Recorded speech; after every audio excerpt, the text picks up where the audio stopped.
Hi guys, this is Lay and welcome back to my YouTube channel. Today, ang gagawin natin, tuturuan ko kayo kung paano magtanggal ng watermark sa Kinemaster. So, itong way na to, hindi natin kailangan mag-download nung AC marker something. So, wala tayong ida-download na kahit anong pang-hack or any app para matanggal yung watermark sa Kinemaster. However, tong way na to is for Android users lang. So, for iOS users, hindi siya applicable. But, in the future, gagawa din ako ng tutorial para paano tanggalin naman siya sa iOS phone. Tara na guys! And guys, ayan na yung app ng Kinemaster. Click lang natin yung malaking circle sa middle. Ito. Tapos, pipiliin lang natin yung 16:9. Ayan, mag-create na ng video. So, mag-a-add tayo muna ng media. So, same process lang pagka mag-edit tayo. So, pili tayo ng isang video. Ito, pipiliin ko. Ito, maikli.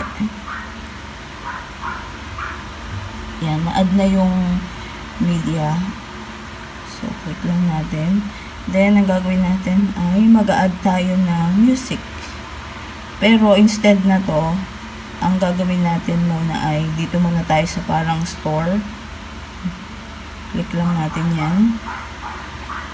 Tapos, dito, pipiliin lang natin yung parang note na yon. Ito. Click lang natin.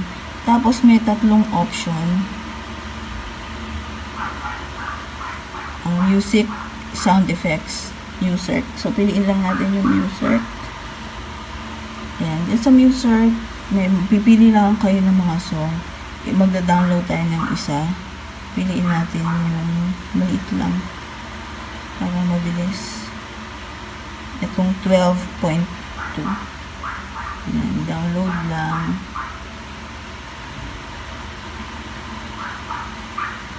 Tayo lang natin ng konti. Ayan guys, tapos na natin ma-install, ma-download and install. Automatic siyang mag-install eh. So, close lang natin. Ayan, next step is mag-add tayo ng audio. Pwede nyo siyang ilagay kahit saan. Kahit dito. Diyan na lang natin sa una ilagay. Click nyo lang yung music. Tapos may apat ulit na option. Pipiliin lang natin yung music assets. Ayan.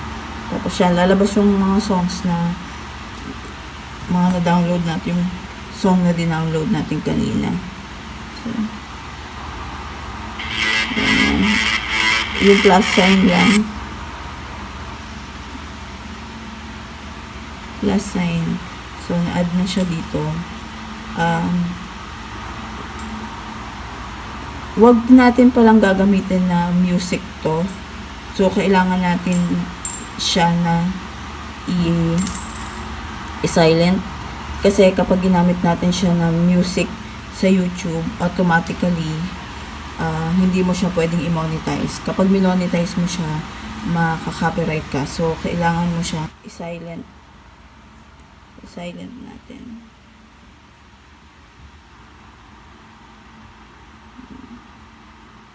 So, once na nag-silent na natin, pwede na natin siyang i-export.